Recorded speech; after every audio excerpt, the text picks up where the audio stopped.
What is the latest news in the Detroit Pistons head coaching search? We're going to talk about that in today's episode of the Locked On Pistons podcast. You are Locked On Pistons, your daily Detroit Pistons podcast. Part of the Locked On Podcast Network. Your team every day.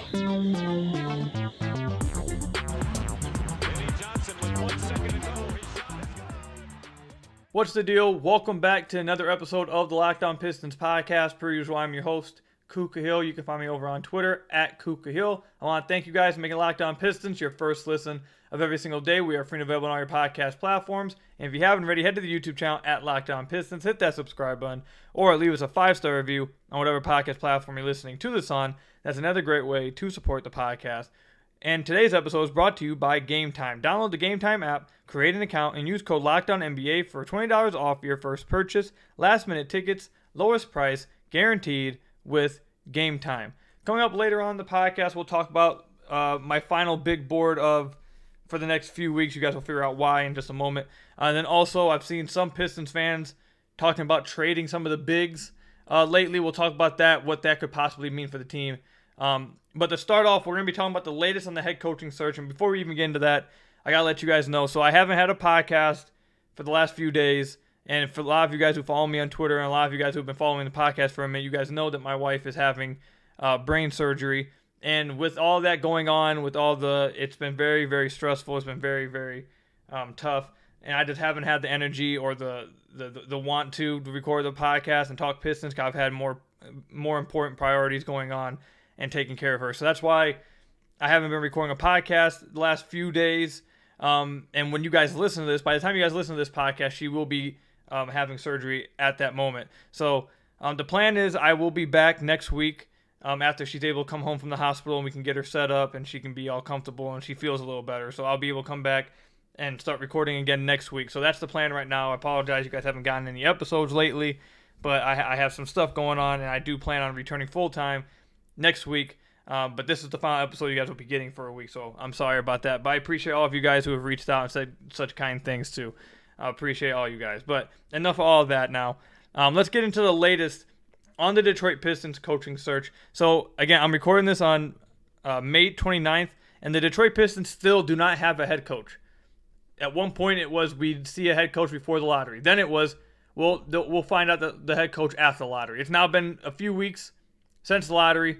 Still no idea who the coach is. And there's been so many ups and downs and so many different turns that this coaching search has taken. We thought we had the 3 finalists in Charles Lee, Kevin Ollie, and Jarron Collins. They met with Tom Gores. Then it would sound like we got some reports saying maybe Gores wasn't too big of a fan of those guys.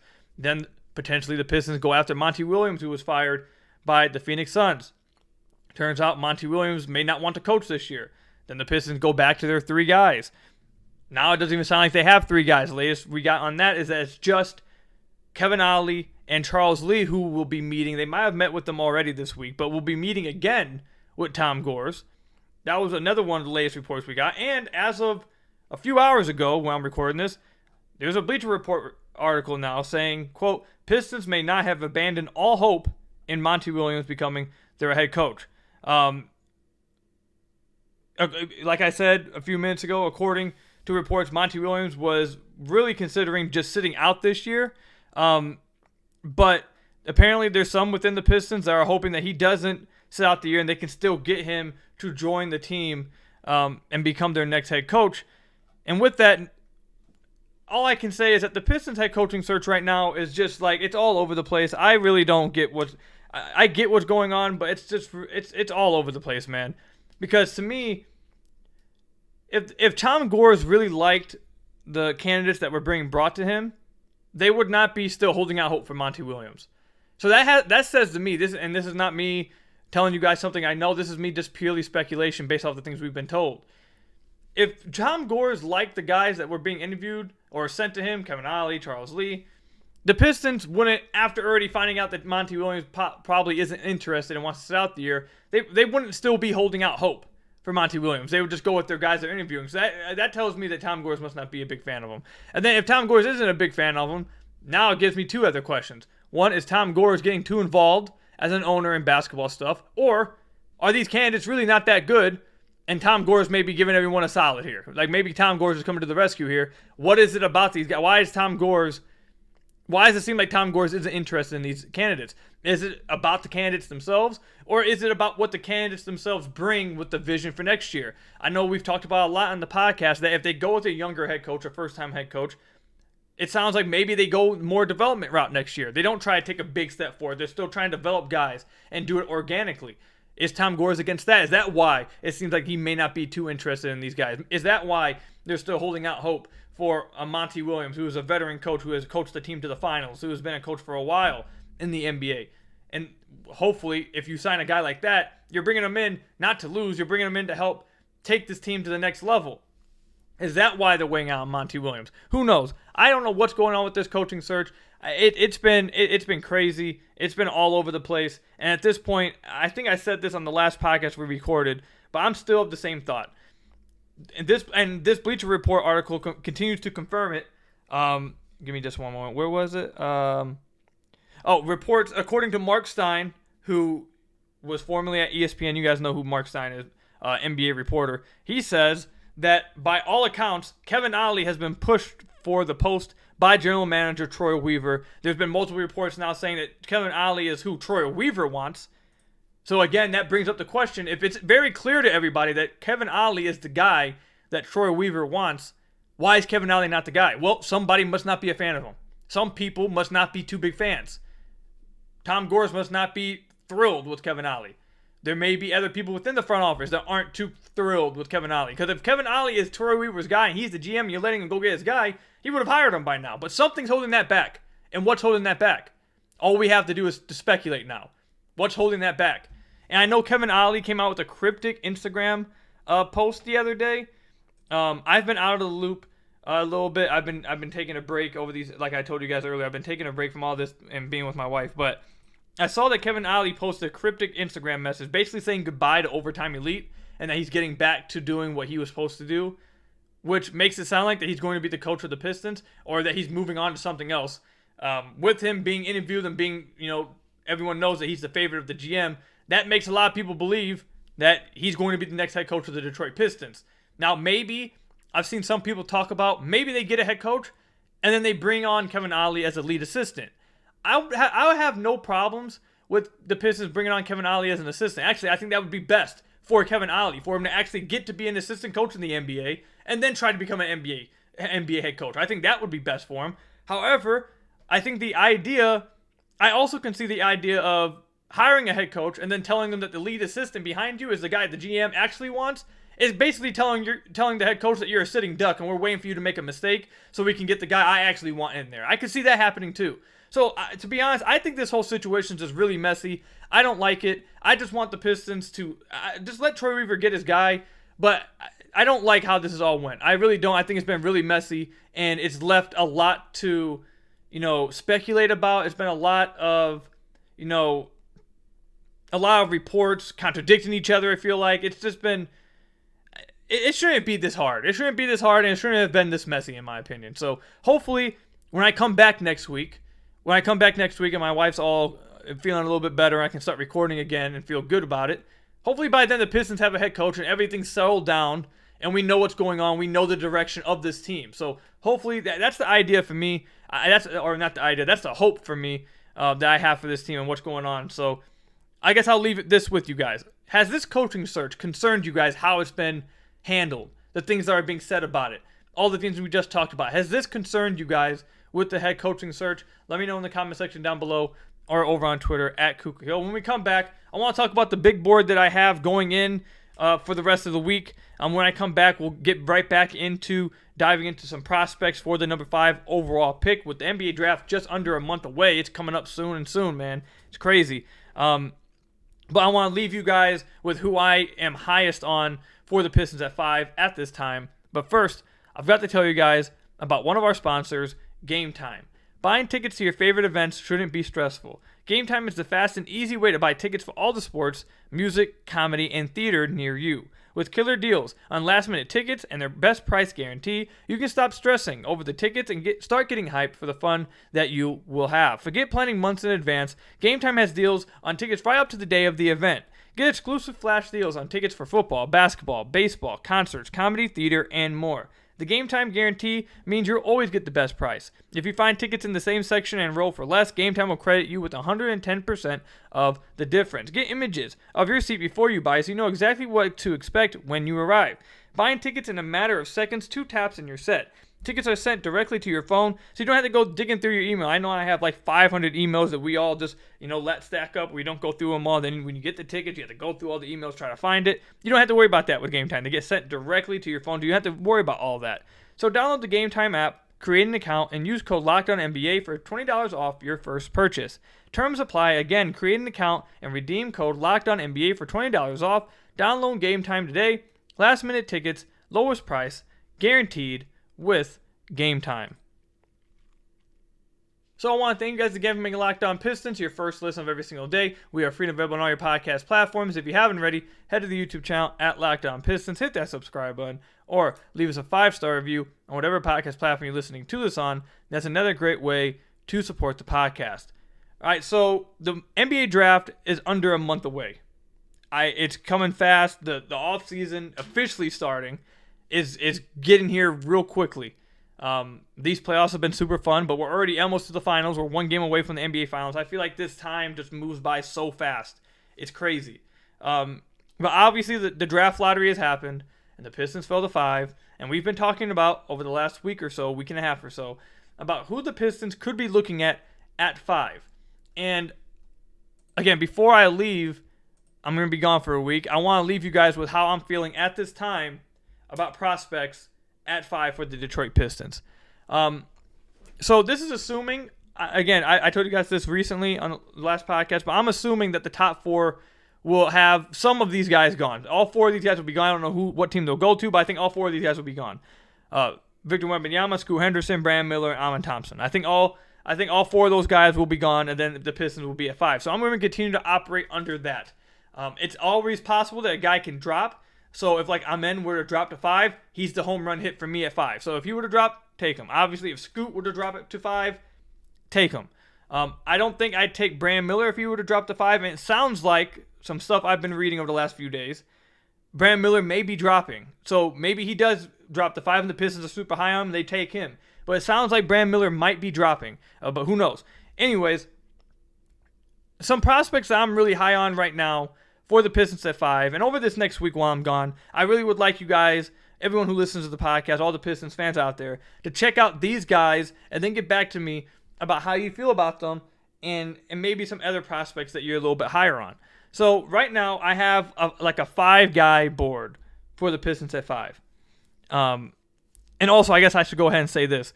If the Pistons wanted to trade back, if they could trade back with Orlando for 6 and 11, I don't think Orlando would do that. But if they wanted to, I'd be interested in doing that. If they wanted to trade back with Utah for 9 and 16, I would do that. Get 2 picks. I think I would probably do that. I think some of these guys that I like would be there at 9. So if the Pistons want to trade back and get 2 first-round picks, I think that definitely 100% is in play for them. But nonetheless, let's get to the prospects at 5 that I'm high on. So number 1 on my board, I have 2 guys tied for number 1 right now. And that is Asar Thompson and Jarris Walker. Jarris Walker is a high process kind of player. He sees the game very quickly. He reads the game very quickly. Sometimes it feels like he's seeing things on both offense and defense. He sees things before they happen. And those type of players are guys that I love to bet on. If you have a high feel for the for the game of basketball, I feel like you'll always figure things out. Do these players always become great? No. But I feel like having great feel for the game is one of the more important parts of playing. So he has great feel, great processing, a really nice passer for his position. He's like a 4-3 hybrid, maybe even a 5 if he can. I think he can play all of those positions further along into his NBA career, but I think right now he's a power forward. So he's a great passer, I feel like, at that position. He has the potential to be an all-defensive type of player, a guy who can guard 1 through 5, who can really make some plays on the defensive end. And then if you talk about offensively, great. I think he's going to be a great short roll passer. He's going to be great in that area, making decisions out of there, which you need.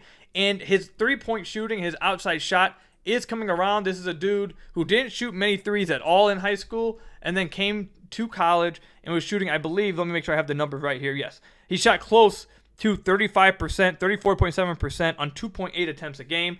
Really nice touch. I love some of the shots I saw from him in the mid-range too. Showcase a lot of touch on those. The hook shots, floaters.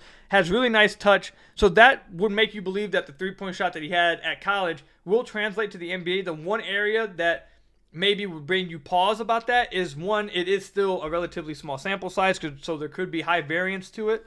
But two, he's not a very good free throw shooter in college. He was 66%. So I know free throw percentage is one of the things that people use to predict three-point shooting at the next level, but touch also is that, and obviously overall three-point percentage. And he wasn't a bad three-point shooter last year at Houston. He also showcased some nice touch. So combine all of that, if he's able to be a good outside shooter, I also believe he has some upside as an offensive creator. I understand if you don't believe in that. I think that's one of the swing factors. If you don't believe that he has that offensive creation upside, then I understand why you would have him lower. I think he does. He showcases a little bit of handle and ability to get to a shot in the mid-range. So I think he might have something there along with his processing and passing. I think that there's something there maybe. So I have him towards the top, number one, tied with Asar Thompson, who is the brother of Amen Thompson. And with Asar, the thing that swings you about Asar Thompson is this. Another guy, both the twins, but Asar too, obviously. Very high feel for the game. They know how to play the right way. They have a high IQ for the game of basketball. And they're not going out there. I saw a lot of, like before I started watching the Twins, I saw a lot of comments saying like, oh, these guys are playing the OTE leagues. They don't play real basketball. They don't know how to play basketball. They're just out there trying to do highlights. And that couldn't be further from the truth. The Thompson twins play the right brand of basketball. They want to play the right kind of basketball. They're going to pass the open guy. They want to create for others. They are very, very smart basketball players. And that's one of the things I was very happy to just hear, like, previous notions proven wrong about when I watched them. So Asar, another guy, I believe it has very high feel and knows how to play the game of basketball. He's a fine passer. He's not the level of passer that his brother is, but I think he is a good passer and can be a really good connector on offense. I believe he has some potential as maybe not as a primary ball handler, but definitely as a secondary initiator, a guy who can soak up some pick and roll ball handling reps, get to the rim, and kick out to open guys. Really, really great athlete. Amen, his brother, I would say is like a 99th percentile athlete. If you had to ask me what like Asar would be, I'd probably say like a 95th, 93rd percentile athlete. Like, he's not his brother, but that doesn't mean he's not going to be just as, like, he's going to be a freak athlete nonetheless. He just won't be as much of a freak as his brother is. So, really good athlete. Plays the right way, has a fine handle that he improved on over this past season with OTE. Over his 2 seasons at OTE, he was a good finisher around the rim. This past season was worse than his first year. I don't really understand why, but his first year he was much better finishing around the rim. If you look over the 2 seasons, I believe it was around 60% he was finishing around the rim in the half court. So, fine finisher at the rim over his 2 years at OTE. Improved his ball handling. He's much, much farther ahead in his jump shot progression and development than his brother is. He shot really well in the OTE playoffs, and at the end of the season with OTE, he started to shoot really well on a lot, not just catch and shoot threes, self-created threes too. Was shooting really well on those. So he's farther along his progression. If you believe in his three-point shot, that raises his ceiling even higher. And then we haven't even talked about his defense. Defensively, he's a guy I believe can be a really good point of attack defender. He's a guy I think could be a great, really great off-ball defender, weak side rim protector. There's a guy who makes plays defensively, and that I feel like once he gets to the NBA, and you know, one of the criticisms I've heard of him, a lot of the people I talk to and that do a lot of scouting, they talk highly of his defense potential, how great he could be defensively. One of the things that some people I've heard bring up and they have questions of is how tight his hips can be, and that he stands up a little bit too much on defense. I think those things are things you can correct in the NBA. Once he gets to the NBA with some NBA training, I completely believe he's going to be a great defender in the NBA. So I think he's going to be a two-way guy with legit creation potential. And if you believe in his outside shot, I think that's a player that has a pretty damn high ceiling. So I got Jarris and Asar at the top of my board for those reasons. I'm really high on those guys. But like I said, the the negatives with them and the things to be concerned about them. Jarrett's outside shot and whether you believe in some of his creation offensively. If you don't, I understand it. And then for Asar, it's obviously some people are going to question his level of competition. But really, with Asar, my biggest questions with him is obviously his outside shot. And 2, figuring out why he was not as good of a finisher this past season at OT as he was his first year. And even though over 2 years, if you take both sample sizes and combine them, he was a good finisher. Should you be concerned about that? Those are my concerns with Asar. But outside, and also his ball handle improved, but I think he could still get a little bit better as well. But I think even with that, I have those 2 guys at the top for me. And then coming in behind them, this is a guy who soared up the charts for me, Taylor Hendricks. Taylor Hendricks, I don't think he has as high of a ceiling as some of these other guys, but I think he probably has the highest floor. And where his floor is, I don't think it's like a low floor kind of thing. Like, I think with the archetype that he plays and how he plays, him having a high floor is still a really good player. Like, this is a guy I believe that he's really athletic. He'll be able to catch lobs, finish things around the rim, I believe. Really good outside shooter. He's 6'9", power forward build, would fit perfectly next to Jalen Duren.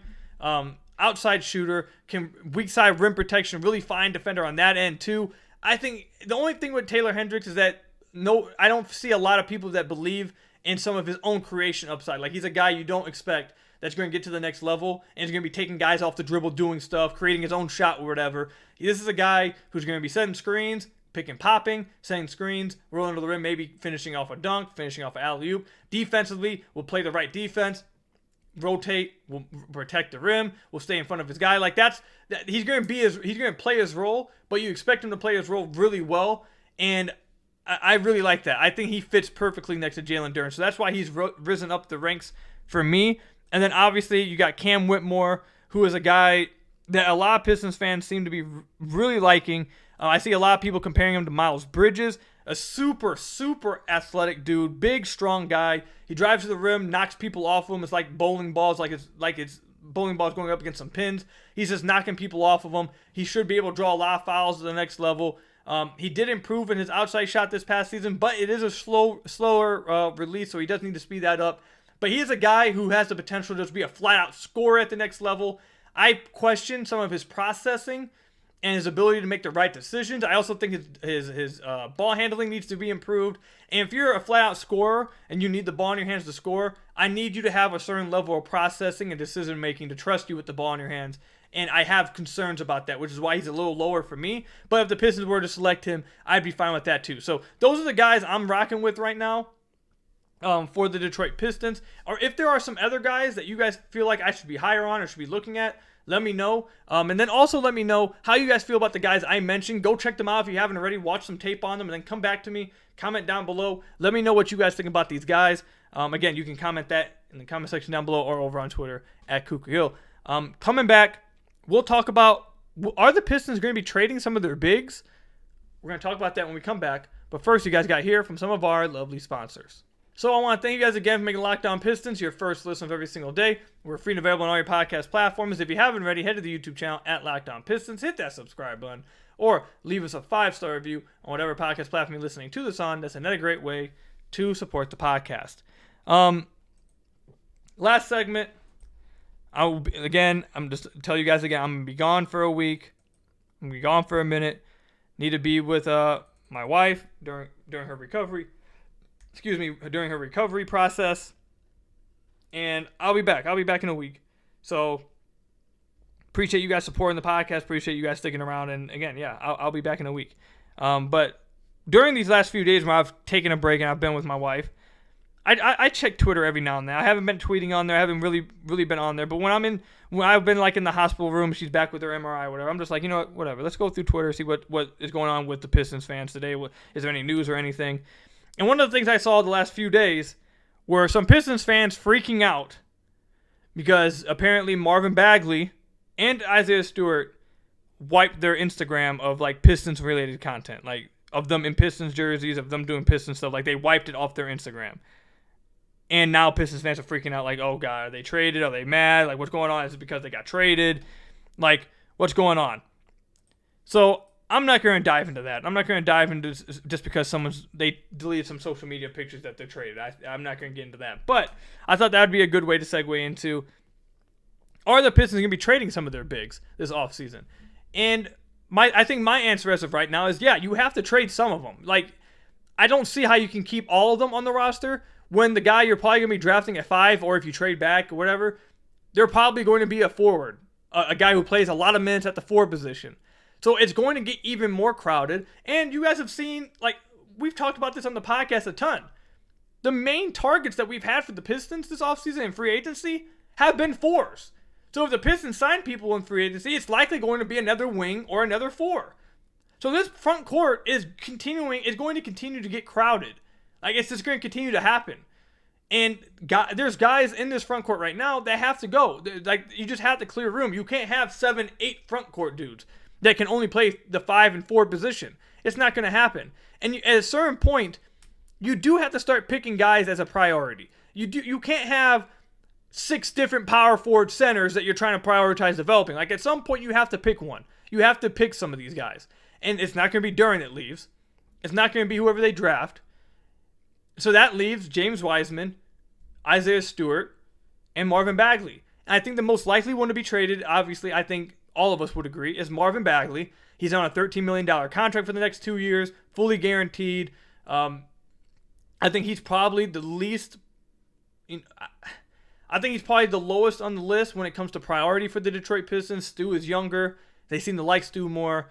They just traded for James Wiseman, who's younger, and Troy Weaver has talked nothing but great things about nonstop for the last 3 years since the 2020 draft when he had him at the top of his board. So I don't know if they move James Wiseman. So I think it would have to be Marvin Bagley gets moved this offseason simply because there's not enough room for everybody. So I think Marvin Bagley is likely to be moved simply because of that numbers game. And then if they were to move another person, I mean, Pistons fans would hate it if they moved Stu. You guys would lose it if they moved Stu. But I'm looking at it like this, dude. They have Jalen Duren, who's a center. I've seen enough from James Wiseman this past season. He's not a power forward. He's going to be a center. So I think there's your center spots locked up. Duren, your starter, and James Wiseman is your backup center. At the power forward position, if the Pistons do draft a 4 and then go out and sign a 4, that puts Stu in a sticky situation. So I could see Stu getting traded then if that's the route they take. I don't think they're going to move Stu, but if they were to move on from Stu, I have to assume that would be the reason why, because they think they're going to draft a power forward and then sign another one in free agency. Or maybe they think they're signing drafting a power forward, keeping Bojan, and Bojan's going to soak up a lot of minutes at the power forward position. Like, maybe that's what happens. I don't know. I don't think they're going to move Stu. I don't think Pistons fans should be reading into Instagram posts. Like, I think that's a little bit crazy. Everybody, let's just calm down. But I do believe that some of these, at least one of them will be traded this offseason. If they did trade 2, I could see it happening. And this is nowhere near me saying that I think James Wiseman should be prioritized over Stu. That's not what I'm saying. I'm simply saying, if I'm looking at it from the Pistons' perspective, they just traded for James Wiseman. Weaver has done nothing but talk absolutely highly of him. He was number 1 on his board. He traded a guy he drafted in 2020 that we heard that he was high on for him in Sadiq Bey. James Wiseman needs reps. He knew that he was going to need reps to develop. So that makes me incredibly, I'm almost 99% sure James Wiseman's not going anywhere. After all that, with all that we have, I couldn't see Weaver moving on from him. So that leaves Bagley, and if they draft another power forward and they want to sign another one, I mean, that leaves Stu then. I think if I had to pick a situation, I think they're probably going to draft a power forward in this draft, a guy that can play the 4.